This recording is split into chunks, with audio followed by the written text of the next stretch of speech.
Voici le problème le plus simple qu'on peut avoir avec un plan incliné. Nous avons un objet qui glisse sur un plan incliné dénué de friction. Dénué de friction, ça veut dire qu'il n'y a aucune force de friction. Donc ici, une masse de 10 kg, un angle d'inclinaison du plan de 40 degrés. On a deux questions. On cherche la force normale et l'accélération de l'objet qui dévale le plan incliné. Donc, ici, on a une esquisse du plan incliné. Donc, on a uniquement les Y qui ont été placés. Et il nous reste à décider de quel côté nous allons placer les X positifs. Donc, on a l'objet qui est ici qui va finalement descendre le plan incliné puisqu'il n'y a pas de friction et il n'y a pas de force appliquée. Donc, il n'y a pas de tension ou quelqu'un qui tire ou qui pousse vers l'objet vers le haut. Donc, il y a uniquement la force gravitationnelle qui fait en sorte que l'objet va descendre. Donc, si on représente nos forces, comme je viens de dire, nous avons uniquement la force gravitationnelle et bien sûr, nous allons avoir la force normale. Donc, on va les identifier correctement. Donc, ici, Fg. Ici,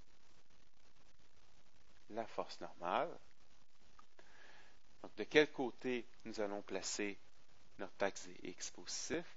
Bien sûr, puisque l'objet, évidemment, va descendre le plan incliné, donc nous allons placer nos X positifs vers le bas du plan incliné.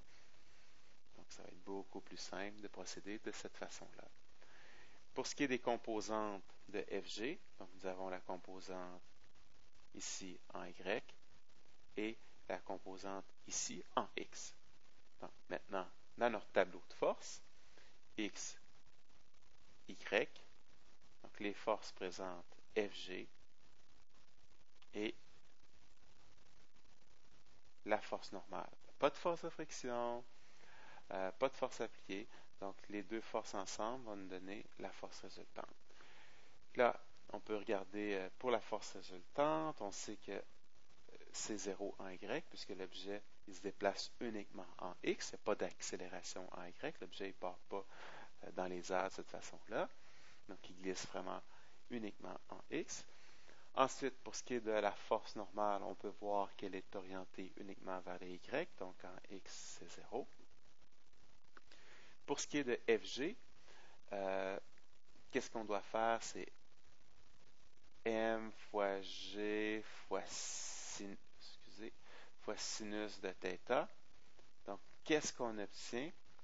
On fait masse 10 fois 10 fois sinus de 40. On va obtenir 64,3 comme valeur. En Y, on va faire mg fois cosinus de 40. Donc, on va obtenir 76,6 comme valeur. Maintenant, est-ce que c'est positif ou négatif? Donc, pour ce qui est de la Fg en X, donc, puisqu'on est dans le même sens que nos X positifs, donc on parle de cette composante-ci, donc on parle d'une valeur qui est positive. Pour ce qui est de Y, on est dans le sens inverse de nos Y positifs, donc c'est moins 76,6.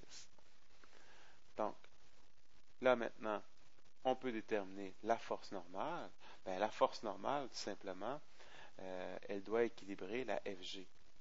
Parce que moins 76,6 plus la force normale doit nous donner 0. Donc, la force normale, tout simplement, 76,6. Pour ce qui est de la force résultante, la force résultante, si on additionne 64,3 plus 0, donc on obtient 64,3. Et si on cherche l'accélération, on sait que la force résultante est égale à la masse fois l'accélération. Donc 64,3 va être égal à la masse, qui est 10, fois l'accélération. Donc bien sûr, nous allons trouver une accélération de 6,43 mètres par seconde carré. Tout simplement. Donc un problème très simple.